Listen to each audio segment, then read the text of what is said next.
మనం లేవాలి, పళ్ళను బాగా తోమాలి,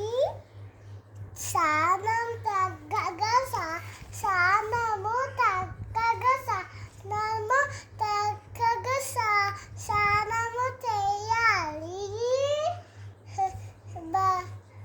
బైకి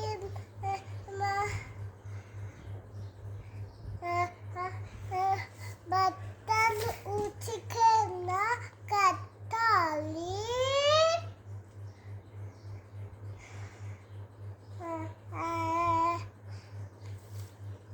గ్లాసుడు పాలు తాగాలి. చక్కగా బడికి వెళ్ళాలి. బడికి వెళ్ళాలి. గురువుకి దండం పెట్టాలి.